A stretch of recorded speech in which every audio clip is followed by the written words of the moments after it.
बोले वृंदावन बिहारी लाल की जय। श्री सद्गुरुदेव भगवान की जय। आज हम जो है फिर लोभ पर जो है चर्चा करेंगे कि लोभ कितना बुरा होता है। कभी भी जीवन में जो है लोभ नहीं करना चाहिए। हद से ज्यादा लोभ जो है अपना ही नुकसान कर बैठता आदमी। इसलिए हद से ज्यादा लोभ नहीं करना चाहिए। जो आप कर्म कर रहे हैं उस कर्म का फल आपको जो मिल रहा है उसमें शांति रखिए, उसमें शांति रहना चाहिए। मन को शांत रखिए। संतुष्टि से बड़ा कोई धन नहीं है। सबसे बड़ा जो है धन है जीवन का संतुष्टि। तृष्णा मन में कभी नहीं होनी चाहिए। चाहे कुछ भी कर लो, कितनी भी तृष्णा कर लो, आपका जो है जो तृष्णा चाहे कितनी बढ़ती जाए, लेकिन आपके मन को शांति मिलने वाली नहीं है, आपकी पूर्ति होने वाली नहीं है। जिस चीज की भी आप तृष्णा करोगे उससे आपकी पूर्ति होने वाली नहीं है। इसलिए जो कर्म आप कर रहे हो, जिस कर्म से आपको कुछ प्राप्त हो रहा है, उस कर्म को करने से अगर आपको कुछ फल प्राप्त हो रहा है तो उसी में ही शांति रखें। हद से ज्यादा लोभ भी जो है खुद का ही नुकसान करता है। इसलिए लोभ न करें। लोभ और मोह ये दोनों ही नुकसानदायक। एक बार जो है मुझे कथा याद आ रही है। एक सेठ जी थे और सेठ जी बड़े कंजूस थे, बड़े लोभी थे, जिन्होंने जीवन में कभी किसी को दान ही नहीं दिया। यहां तक कि घर में अपने बच्चों को भी जो है फालतू खर्चा नहीं करने देते, बिल्कुल भी नहीं। कोई अच्छा कार्य भी होता, कोई सामूहिक कार्य भी होता, उसमें भी जो है फालतू खर्चा नहीं करना। एक अठन्नी चौवन्नी खर्चा नहीं करना, नहीं खर्च नहीं करना, चाहे कुछ हो जाए, बचाना है, खर्च नहीं करना। तो अपने बच्चों को भी जो है सही ढंग से उनका लालन पालन नहीं करते, सही ढंग से उनको जीना नहीं देते। बड़े कंजूस थे, मक्खी चूस। तो एक बार जो है उन सेठ जी के पास जो है, क्यों कहते हैं ना कि सेठ कुल कंजूस का जो है, लोभ का जो है, कुल खानदानी लोभी होता है। हो सकता है पहले पूर्व जन्म का कोई लोभी रहा होगा उनका बुजुर्ग, तो वो चलता आया, वो सेठ जी भी जो है लोभी हो गए। तो लोभी कुल कहते हैं उसको। तो एक दिन उस सेठ के पास एक ठग आया।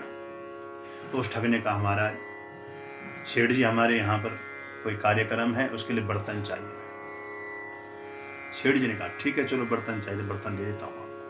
तो ठग जो है उनके यहाँ से बर्तन ले गया और 2-3 दिन के बाद ही जो है बर्तनों को जो है कार्य पूर्ण होने के बावजूद उसके बाद जो है बर्तन लेकर सेठ जी के पास आया। सेठ जी ने अपने बर्तन गिने, लेकिन बर्तन जितने थे उनसे दुगने बर्तन उस ठग ने दिए। कुछ छोटे छोटे बर्तन थे उसमें।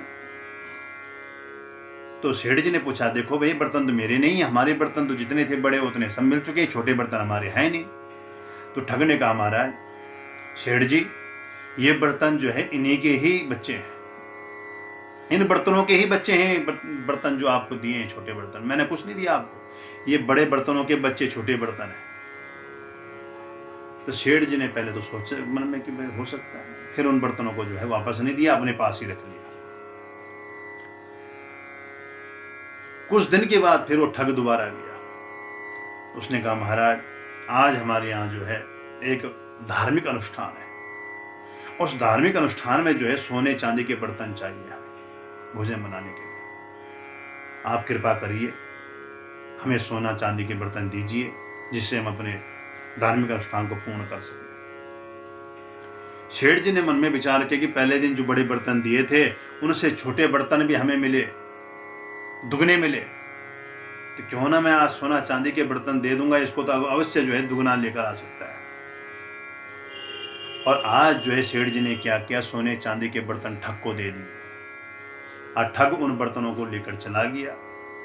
काफी दिन बीत गए, जब ठग उन बर्तनों को वापस लेकर नहीं आया, सोने चांदी के बर्तनों को वापस लेकर नहीं आया, तो खुद सेठ जी एक दिन फिर ठग के यहाँ पहुंच गए। और सेठ जी ने कहा, ठग क्या बात भाई, इस बार तो तूने काफी दिन लगा दिए, अभी तक बर्तन नहीं आए, कहाँ गए मेरे बर्तन सोने चांदी के? तो ठग ने कहा, वो तो मर चुके हैं। बोले बर्तन मर चुके हैं? बोले हाँ। बोले बर्तन भी मरते हैं? बोले हाँ। क्यों नहीं मरते? उनको गला गुला कर मैंने रख दिया, मर चुके हैं। कल उनकी 13वीं हुई थी, कल उनका 13वां कर दिया मैंने, तो उसमें खर्चा भी लगा है।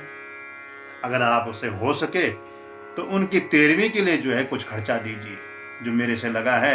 आपके बर्तन थे इसलिए आप भी उन 13वीं के लिए जो है खर्चा कुछ दीजिए, मेरा सहयोग कर दीजिए, वो तो मर चुके हैं। सेठ जी ने कहा, क्या बर्तन भी मरते हैं? पहली बार सुन रहा हूं कि बर्तन भी मरते हैं। बोले हाँ। तो आप भी बताओ, क्या बर्तन कभी बच्चे देते हैं? जब बर्तन बच्चे नहीं दे सकते तो मर कैसे सकते हैं? और अगर बर्तन बच्चे दे सकते हैं तो मर भी सकते हैं। सेठ जी बेचारे अपने सर को खुजलाने लगे, क्या कहूं, क्या बोलूं? बेचारे सर खुजला करके अपने घर वापस चले गए। ठग ने जो है सेठ जी को ही ठग दिया। कहने का तात्पर्य यह है कि जो है लोभ जो है बड़ा हानिकारक होता है। लोभ करना अच्छा नहीं होता। ज्यादा लोभ भी हमारे लिए जो है हानिकारक ही है, जो हमारा ही नुकसान कर देता है। सेठ जी को भी जो है ठग ने जो है ठग लिया। बेचारा सेठ वापस चला गया, लोभ के कारण मारा गया। तो अति लोभ भी अच्छा नहीं होता, वो हमारा ही नुकसान करता है। लोभ को त्यागे और शांति को बढ़ाए, मन में संतुष्टि रखें, सब कुछ होगा। कर्म करते जाओ,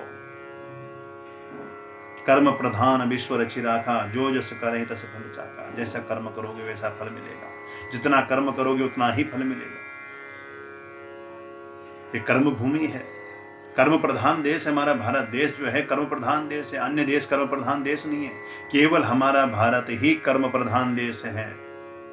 इसलिए जो है कर्म करें, यहां कर्म करने का ही फल प्राप्त होता है। इसलिए कर्म करने की जो है मन में निष्ठा रखें, कर्म करें, कर्म का फल अवश्य मिलेगा। लेकिन जैसा कर्म करोगे उसी प्रकार से फल भी मिलेगा। ये नहीं कि बोया पेड़ बबूल का आम कहां से खा। अरे जब पेड़ ही बबूल का बोओगे तो आम कहां से लगेंगे?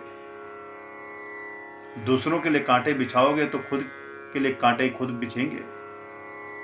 जैसा दूसरों के लिए करोगे वैसा ही अपने लिए भी भोगना पड़ेगा। कर्मों का भोग तो करना ही पड़ेगा, चाहे कैसा भी करो। अच्छा कर्म हो चाहे बुरा कर्म हो, उसका भोग हमें भोगना ही पड़ेगा। कुछ भी कर लो, भोगना तो पड़ेगा ही। उन कर्मों का फल हमें अवश्य भोगना पड़ेगा। इसलिए दूसरों के लिए कभी कांटे मत बो। कांटा बोओगे तो कांटा ही मिलेगा, आम बोओगे तो आम ही मिलेगा।